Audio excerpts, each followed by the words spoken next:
கர்த்தருடைய பரிசுத்த நாமத்திற்கு மகிமை உண்டாவதாக. மறுரூபம் என்ற தலைப்பிலே ஒரு செய்தியை தியானிக்கப் போகிறோம்.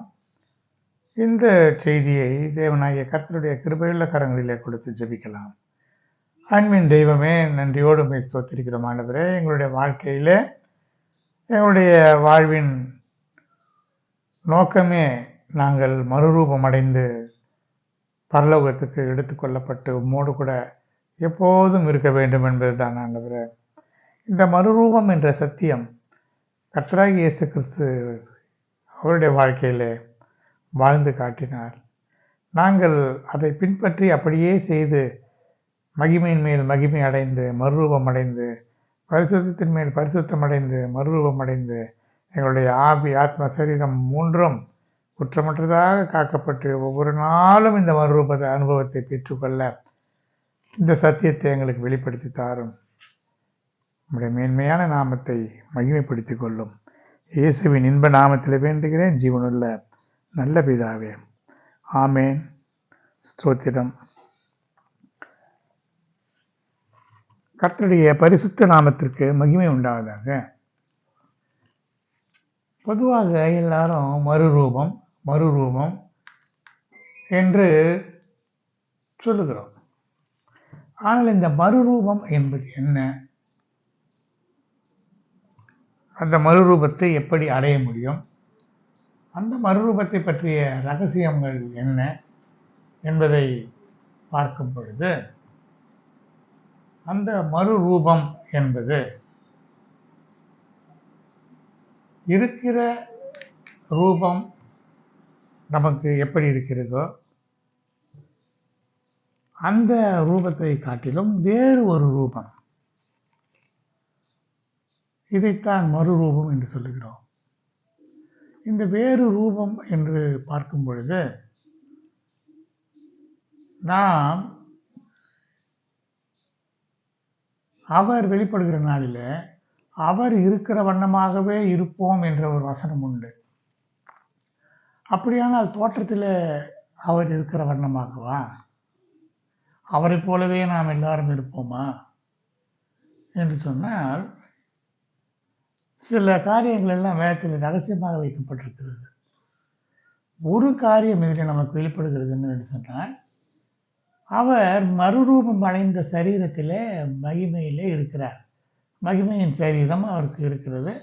அப்படி இருப்போம், அது ஒன்று.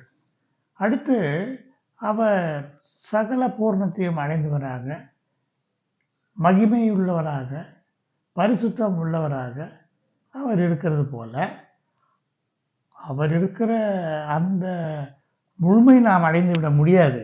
ஆனால் அவர் தலையாகிய கிறிஸ்து அல்லவா சபைக்கு, அதிலே அந்த தலையிலே இணைந்து கொள்ளக்கூடிய சரீரமாக ஒவ்வொரு அவயவமாக அவருடைய பரிசுத்தத்திலே கொஞ்சம் நமக்கு, அவருடைய கிருபையிலே நமக்கு கொஞ்சம், அவருடைய மகிமையிலே கொஞ்சம் என்றால், ஒரு சரீரத்திலே இணைய வேண்டுமானால், அந்த தலையில் இணைய வேண்டுமானால், அந்த தலையில் இருக்கிறதான காரியங்கள் நம்முடைய சரீரத்தின் அவயவங்களிலே இருக்க வேண்டும். இதனாலே தான் அவரை போலவே நாம் மாற வேண்டும்.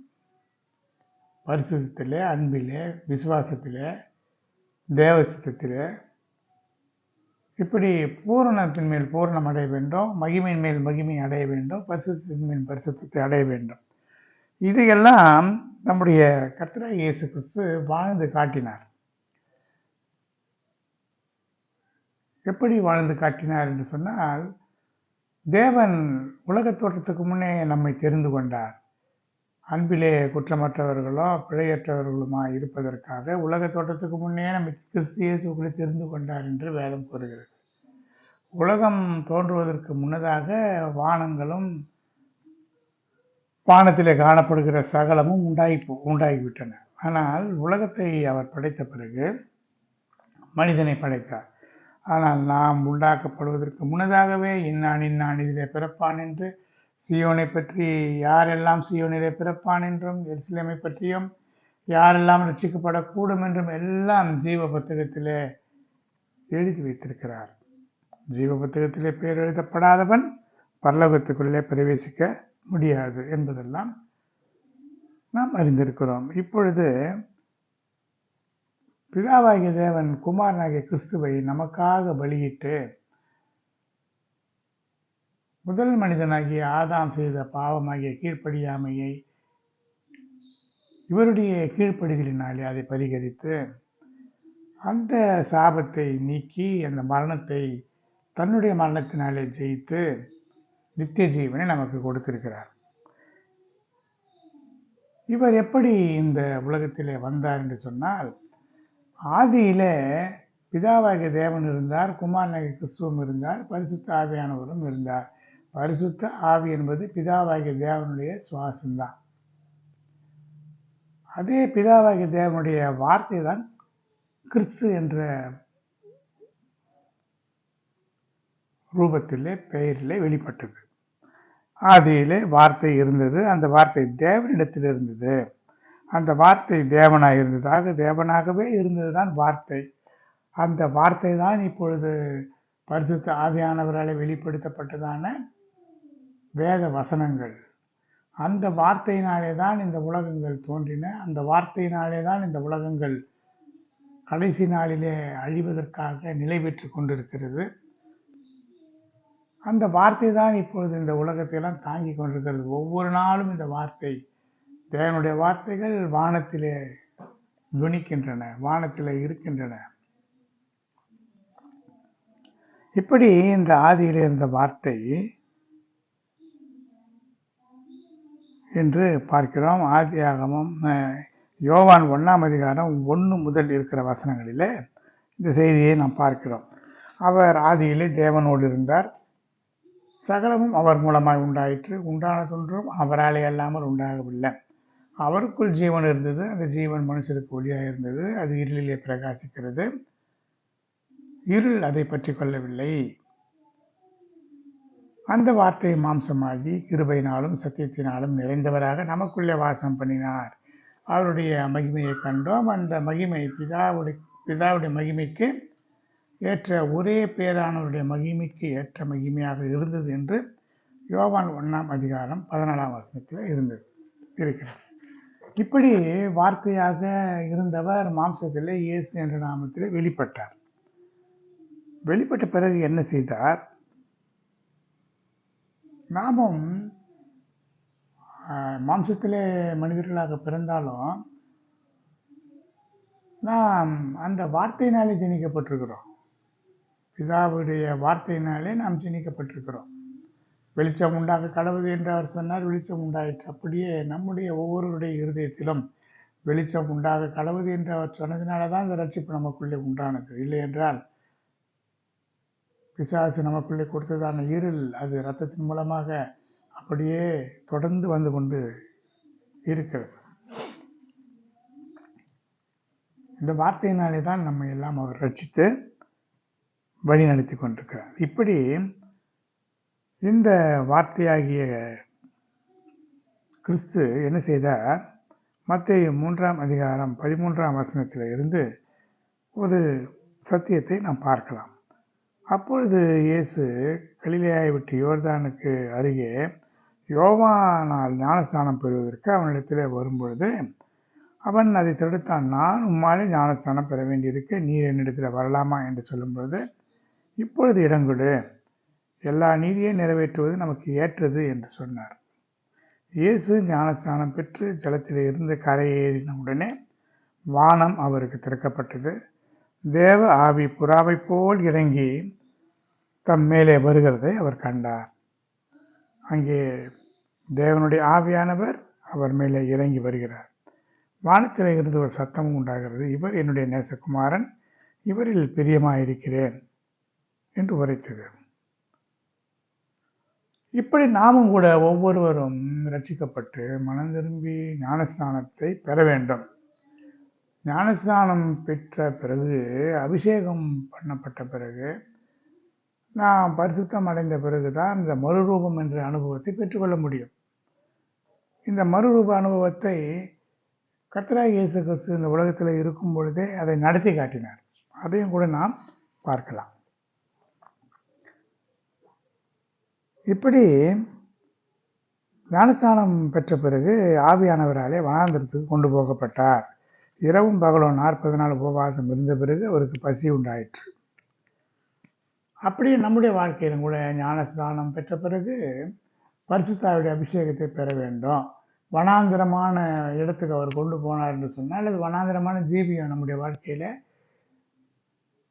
எகிப்து என்கின்ற பாவ வீட்டில் இருந்து நாம் விடுதலையாக்கப்பட்டு அந்த பாவ வீட்டில் இருந்து ரட்சிப்பு என்கின்ற ஞானஸ்நானம் என்கின்ற அந்த செங்கடலை கடந்து பிறகு கானானுக்கு போகிற வழியில் வனாந்திரத்தில் பலவிதமான பாடுகள் உபத்திரவங்களை நாம் அடைய வேண்டும். பிறகுதான் நாம் பரலோகத்துக்கு எடுத்துக்கொள்ளப்படக்கூடிய அந்த ஒரு சத்தியம் நிறைவேறும். இதுதான் பரமகாணன் என்று அழைக்கப்படக்கூடியது. இதை நாம் அடைவதற்கு மறுரூபமடைந்து நாம் பரலோகத்துக்கு எடுத்துக்கொள்ளப்பட போகிறோம். இதைத்தான் இப்பொழுது நாம் தியானித்து கொண்டிருக்கிறோம். இதற்கு முன்னதாக இன்னும் ஒரு அனுபவம், மறுரூபம் என்றால் என்ன என்பதை தம்முடைய சீஷர்களுக்கு கர்த்தராகிய இயேசு கிறிஸ்து காண்பித்தார். மத்தேயு 17ஆம் அதிகாரம் 1ஆம் வசனத்தில் பேதுருவையும் யாக்கோபையும் யோவானையும் கூட்டிக் கொண்டு உயர்ந்த மலையின் மேலே தனித்து இருந்தார்கள். அவர்களுக்கு முன்பாக இயேசு மறுரூபமானார். அவர் முகம் சூரியனைப் போல பிரகாசித்தது. அவர் வஸ்திரம் வெளிச்சத்தைப் போல வெண்மையாயிற்று. அவர்களோடு கூட மோசேயும் எலியாவும் அவரோடு பேசுகிறவர்களாக காணப்பட்டார்கள். அப்பொழுதும் ஒரு மேகம் அவர்கள் மேலே நிழலிட்டு, இவர் என்னுடைய நேசகுமாரன், இவரின் மேல் பிரியமாயிருக்கிறேன், இவருக்கு செவி கொடுங்கள் என்று அந்த மேகத்திலிருந்து பிதாவானவர் பேசுகிற சத்தத்தை கேட்கிறார். இப்படி நாம் மறுரூபம் அடையக்கூடிய ஒரு அனுபவத்தை கர்த்தராகிய இயேசு கிறிஸ்து இந்த உலகத்தில் இருக்கும் பொழுதே அதை நிறைவேற்றினார். தன்னுடைய சரீரம் மறுரூபம் அடைவதற்கு ஏற்ற ஒரு சரீரமாக அவர் மாறினார். மறுரூபம் அடைவது என்று சொன்னால் ஒரு நிமிஷத்திலே ஒரு இமைப்பொழுதிலே அப்படியே மறுரூபம் அடைந்து விட முடியாது. ஒவ்வொரு நாளும் நாம் மறுரூபம் அடைந்து கொண்டே இருக்க வேண்டும். கர்த்தராகிய இயேசு கிறிஸ்து உலகத்தில் இருக்கும் பொழுது அதிகாலை எழுந்து ஜெபித்தார், ஊழியம் பண்ணினார், பிதாவாகிய தேவனோடு கூட நெருங்கி இருந்தார், பரிசுத்தமாக ஜீவித்தார், ஒவ்வொரு நாளும் தன்னை பரிசுத்தப்படுத்தி கொண்டார். இப்படி நாமும் கூட ஒவ்வொரு நாளும் நம்முடைய ஆவி, ஆத்மா, சரீரம் மூன்றுமே மறுரூபம் அடைய வேண்டும். சிலர் நினைக்கிறார்கள் கர்த்தராகிய இயேசு கிறிஸ்து வானத்தில் வரும்போது நாம் ஒரு நிமிஷத்திலே மறுரூபம் அடைந்து சென்று விடுவோம் என்று. அப்படியெல்லாம் அந்த மறுரூபமான அந்த அனுபவத்தை ஒவ்வொரு நாளும் நம்முடைய சரீரத்தில், நம்முடைய ஆவியிலே, நம்முடைய ஆத்மாவிலே அதை பயிற்றுவிக்க வேண்டும். சரீரம் மாத்திரம் மறுரூபம் அடைவதில்லை, நம்முடைய ஆவி மறுரூபம் அடைய வேண்டும், ஆத்மா மறுரூபம் அடைய வேண்டும். இப்பொழுது இருக்கிற ஆத்மா, நம்முடைய ஆத்மா எப்படிப்பட்டது என்பதை நாம் அறிவோம். நம்முடைய இருதயம் எப்படிப்பட்டது, சிந்தை எப்படிப்பட்டது, அது கிறிஸ்துவனுடைய சிந்தை, கிறிஸ்துவனுடைய அந்த இருதயம் இதற்கு ஏற்றாற்போல மாற வேண்டும். ஆவி, நம்முடைய ஆவி எப்படிப்பட்ட ஆவி என்பதை நாம் அறிவோம்.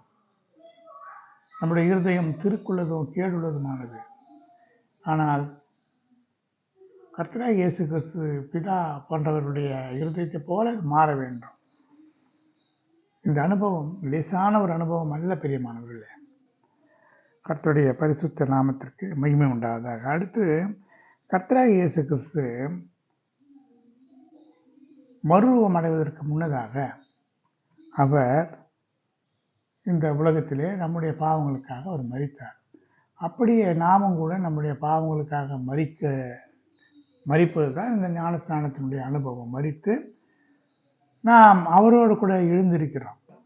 நாம் ஞானஸ்நானம் பெறும் பொழுது நாம் புதிய ஜீவனுள்ளவர்களாக நடந்து கொள்ளும்படியாக மாறிப்போகிறோம்.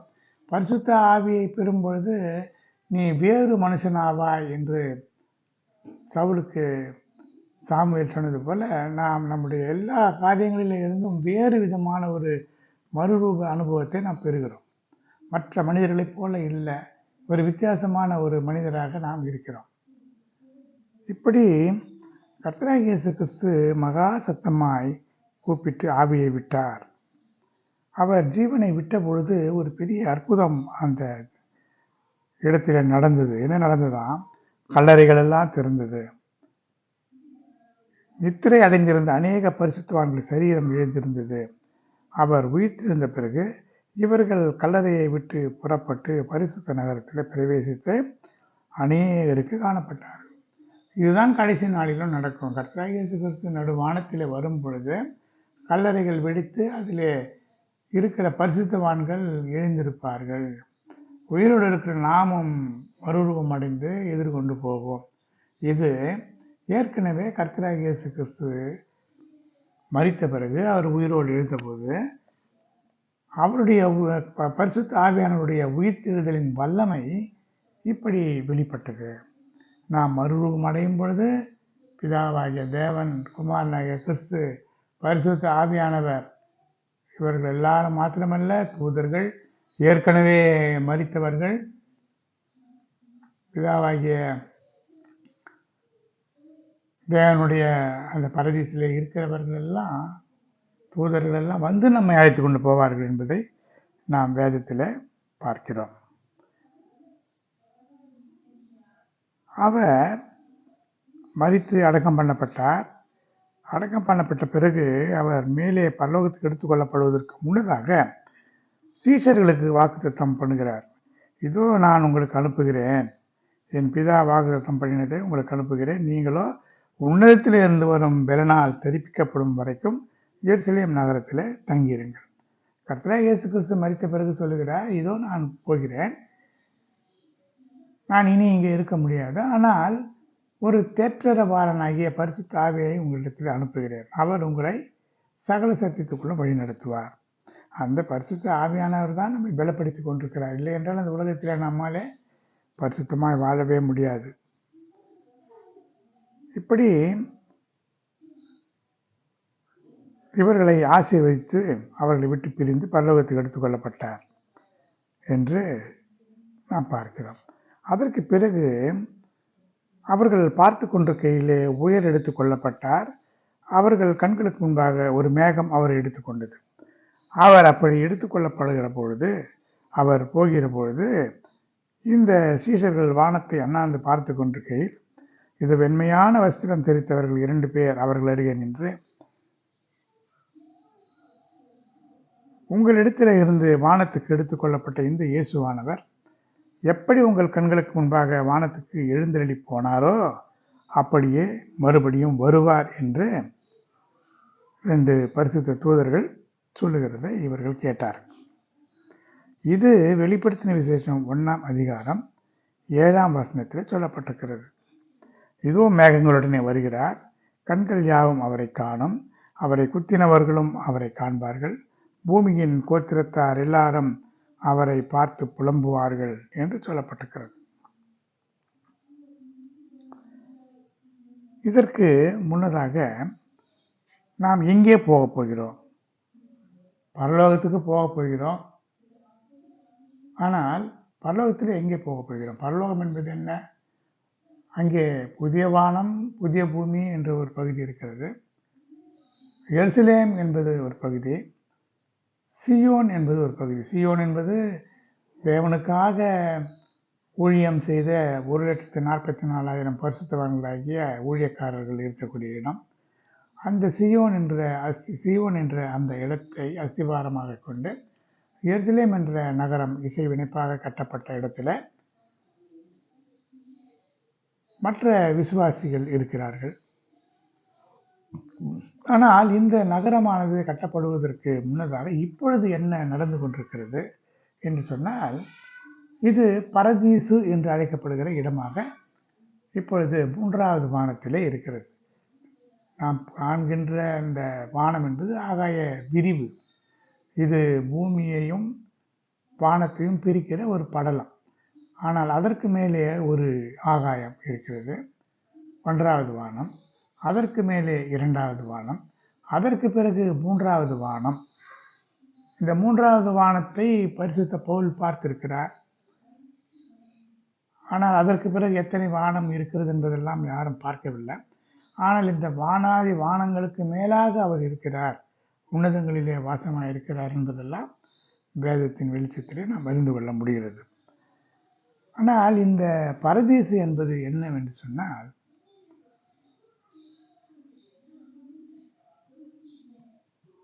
இந்த பரதீசு என்பது பாதாளம் என்று அழைக்கப்படுகின்ற ஒரு இடமாக இருந்தது.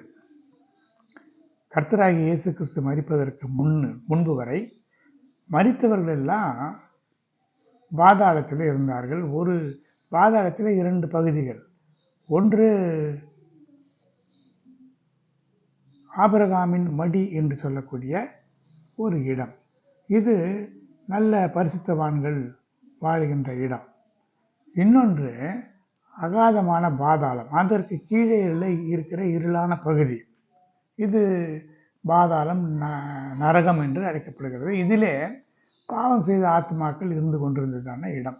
இதை நாம் எப்படி அறிந்து கொள்ள முடிகிறது என்று சொன்னால், இந்த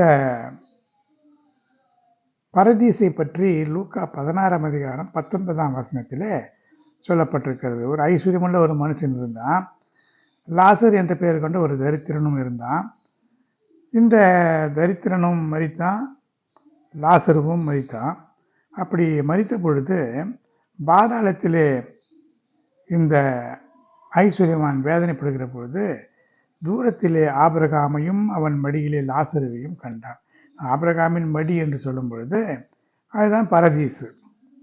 அப்பொழுது அவன் ஆபிரகாமை நோக்கி, லாசரு தன் விரலின் நுனியை தண்ணீரில் தோய்த்து என் நாவை குளிர பண்ணும்படி அவனை அனுப்ப வேண்டும், இந்த அக்னி ஜுவாலையில் வேதனைப்படுகிறேனே என்று சொல்லும் பொழுது, அப்பொழுது ஆபிரகாம் சொல்லுகிறான், நீ அப்பொழுது நன்மையை அனுபவித்தாய், இவன் தீங்கை அனுபவித்தான், அதை நினைத்துக்கொள். இப்பொழுது அவன் தேற்றப்படுகிறான், நீ வேதனைப்படுகிறாய். அதனாலே ஐஸ்வர்யவான்கள் எல்லாருமே நரகத்துக்கு போவார்கள் என்று சொல்ல முடியாது. ஆனால் ஐஸ்வர்யம் வரும் பொழுது அவருடைய வாழ்க்கை நெறியே மாறி போகும்.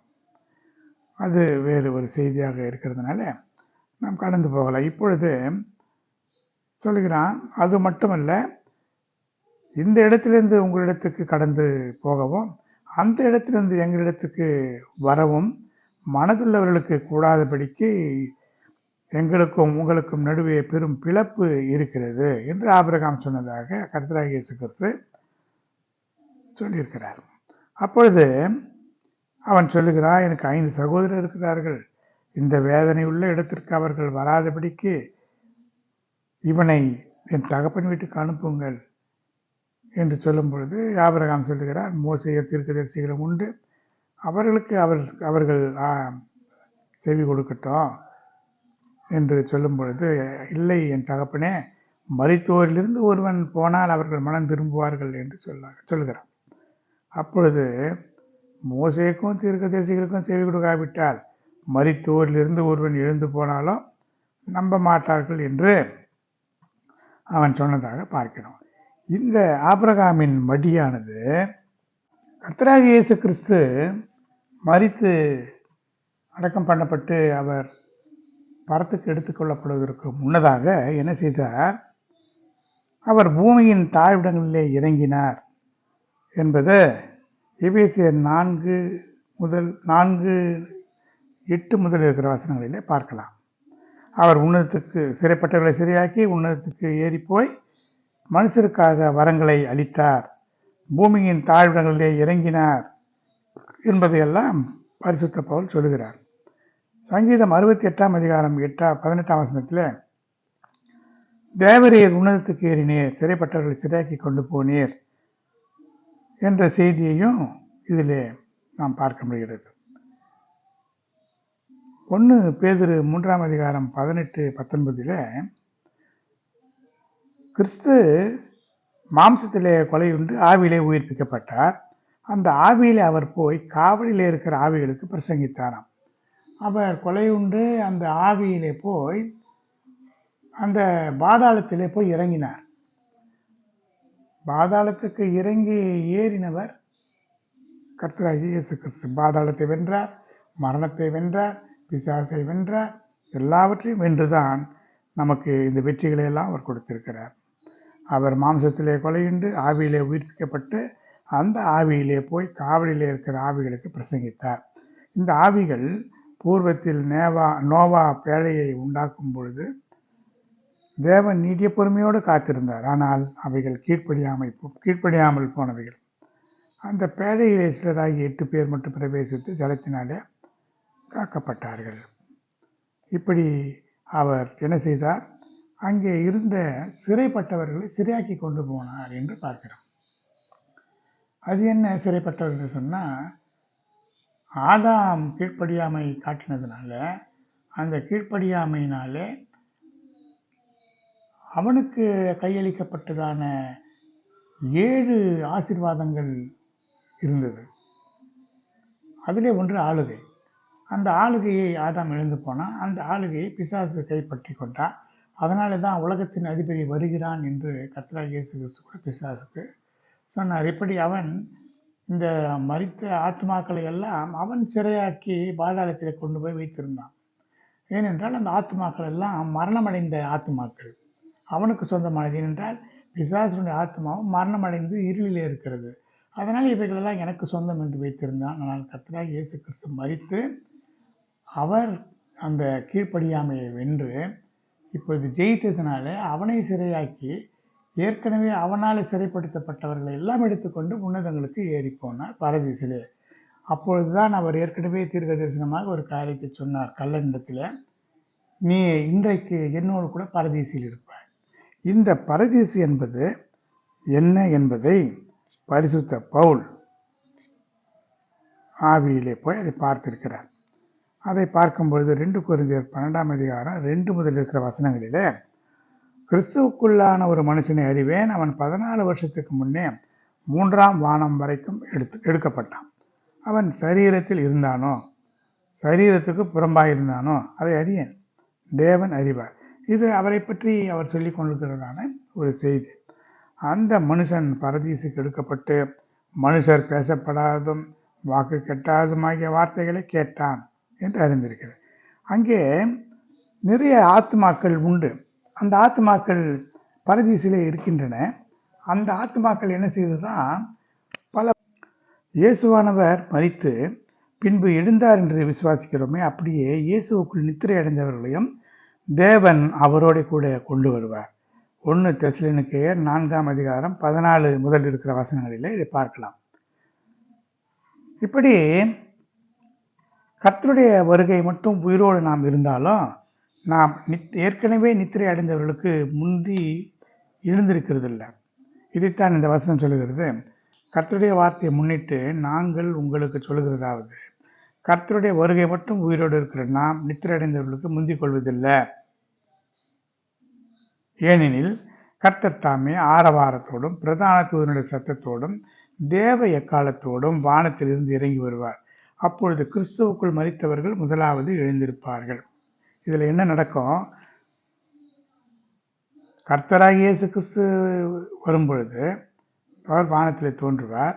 அப்பொழுது அவருடைய வருகை மட்டும் நாம் உயிரோடு இருந்தால், ஏற்கனவே நித்திரை அடைந்தவர்கள் தான் முதலில் எழுந்திருப்பார்கள், நாம் 2ஆவதாக தான் எழுந்திருப்போம். ஏனென்றால் கர்த்தர் ஆரவாரத்தோடு பிரதான தூதனுடைய சத்தத்தோடு தேவ எக்காலத்தோடு வானத்திலிருந்து இறங்கி வருவார். கிறிஸ்துவுக்குள் மரித்தவர்கள் பரதீசில் இருக்கிறவர்கள் ஏற்கனவே அங்கே பல மனிதர்கள் இருந்ததை பவுல் கண்டார் அல்லவா, அவர்களும் தேவனோடு கூட இறங்கி வருவார்கள். பிரதான தூதனுடைய சத்தம் தேவ எக்காலத்தோடு அவர் இறங்கி வருவார். அப்பொழுது உயிரோடு இருக்கிற நாம் கர்த்தருக்கு எதிர்கொண்டு போவோம். மேகங்களுடனே கூட அவருடனே கூட ஆகாயத்தில் எடுத்துக்கொள்ளப்பட்டு இவ்விதமாக எப்பொழுதுமே கர்த்தரோடு கூட இருப்போம் என்று நாம் பார்க்கிறோம். அப்படி நாம் இருக்க வேண்டுமானால் பிதாவாகிய தேவனுக்கு முன்பாக பிழையற்ற பரிசுத்தவான்களாக இருக்கும்படிக்கு நம்முடைய இருதயம் ஸ்திரப்பட வேண்டும். 1 தெசலோனிக்கேயர் 3ஆம் அதிகாரம் 13ஆம் வசனத்தில் இப்படி சொல்லப்பட்டிருக்கிறது. இவ்விதமாய் நம்முடைய கர்த்தராகிய இயேசு கிறிஸ்து தமது பரிசுத்தவான்கள் அனைவரோடும் கூட வரும் பொழுது, இங்கே சொல்லப்பட்டிருக்கிறது பாருங்க, பரிசுத்தவான்கள் அனைவரும் அங்கே இருக்கிறார்கள். ஏற்கனவே மரித்தவர்கள், அவருடைய ஆத்மா பரலோகத்தில் இருக்கிறது, பரதீசிலே இருக்கிறது. இந்த பரதீசில் இருக்கிற இந்த ஆத்மாக்கள் அனைவரோடு கூட வரும் பொழுது நீங்கள் நம்முடைய பிதாவாகிய தேவனுக்கு முன்பதாக பிழையற்ற பரிசுத்தவான்களாக இருக்கும்படி உங்கள் இருதயங்களை சிறப்படுத்துவாராக. அடுத்து 1 தெசலோனிக்கேயர் 5ஆம் அதிகாரம் 23ஆம் வசனத்தில் சமாதானத்தின் தேவன் தாமே உங்களை முற்றிலும் பரிசுத்தமாக்குவாராக. உங்கள் ஆவி, ஆத்மா, சரீரம் முழுவதும் நம்முடைய கர்த்தராகிய இயேசு கிறிஸ்து வரும்போது குற்றமற்றதாக காக்கப்படுவதாக. அப்படியானால் ஆவி, ஆத்மா, சரீரம் முழுவதுமே பரிசுத்தமாக இருந்தால்தான் நாம் மறுரூபம் அடைய முடியும். சிலர் நம்முடைய சரீரம் மாத்திரம்தான் மறுரூபம் அடையும் என்று நினைத்து கொண்டிருக்கிறார்கள். இது முற்றிலும் தவறு. நம்முடைய ஆவி மறுரூபம் அடைய வேண்டும், ஆத்மா மறுரூபம் அடைய வேண்டும். நம்முடைய ஆத்மா, ஆவியெல்லாம் அது ஜென்ம சுபாவத்தினாலே நிறைந்திருக்கிறதான ஒன்று. அதில் பலவிதமான பிரச்சனைகள் இருக்கிறது. என்னதான் நாம் ஞானஸ்நானம் பெற்றாலும் அபிஷேகம் பண்ணப்பட்டாலும் கூட அது ஒவ்வொரு நாளும் மனம் புதிதாகிறதுனாலே மறுரூபம் அடையுங்கள் என்று, மனம் மறுரூபம் அடைய வேண்டும் என்று வேதம் சொல்கிறது. ஒவ்வொரு நாளும் நாம் புதிதான அனுபவங்களை பெற்றுக்கொள்ள வேண்டும். அடுத்து, ஆகையால் நீங்கள் உங்கள் மனதின் அறையை கட்டி கொண்டு தெளிந்த புத்தியுள்ளவர்களாக இருந்து இயேசு கிறிஸ்து வெளிப்படும் போது உங்களுக்கு அளிக்கப்படும் கிருபையின் மேல் பூரண நம்பிக்கை உடையவர்களாக இருங்க. இது மாத்திரம் போதாது, கர்த்தராகிய இயேசு கிறிஸ்து வரும் பொழுது அவரோடு கூட அவருடைய கிருபை வரும். அந்த கிருபை நமக்கு பூரணமாய் கிடைத்தால்தான் நாம் மறுரூபம் அடைய முடியும். ஆக நம்முடைய பரிசுத்தம் மாத்திரமல்ல, நம்முடைய பூரணம் மாத்திரமல்ல, கர்த்தராகிய இயேசு கிறிஸ்து மகிமையிலே வெளிப்படும் பொழுது ஒவ்வொரு நாளும் நாம் கிருபையின் மேல் கிருபை அடைய வேண்டும், மகிமையின் மேல் மகிமை அடைய வேண்டும், பரிசுத்தத்தின் மேல் பரிசுத்தம் அடைய வேண்டும். இப்படி அடைந்து கொண்டே இருக்கதான் நாம் நம்முடைய ஆவி, நம்முடைய ஆத்மா, நம்முடைய சரீரம் இது எல்லாமே மறுரூபம் அடையும். மறுரூபத்தின் மேல் மறுரூபம் அடைந்து கொண்டே இருக்கும். இது நமக்கு முக்கியமானதாக காணப்படுகிறது. அவருடைய கூட யுத்தத்திற்கு போவோம் என்ற செய்தியெல்லாம் நமக்கு வேதத்தில் உண்டு. இப்படி நித்தியத்துக்கு முன்னதாக 1000 வருட அரசாட்சி இருக்கிறது. இந்த 1000 வருட அரசாட்சியில கர்த்தராகிய இயேசு கிறிஸ்து ராஜாவாக எருசலேம் நகரத்திலே முடிசூட்டப்பட்டு அவர் நீதியும் நியாயத்தோடு ஆட்சி செய்து கொண்டிருக்கிற வேளையில நாமும் அவரோடு கூட நீதியாய் நியாயமாய் ஆட்சி செய்கிறவர்களாக இருப்போம். இப்படியாக நாம் இந்த மறுரூபம் அடைகின்ற அனுபவத்தை பெறுவதற்காகவே நாம் ஒவ்வொரு நாளும் ஆவலோடு காத்து கொண்டிருக்கிறோம்.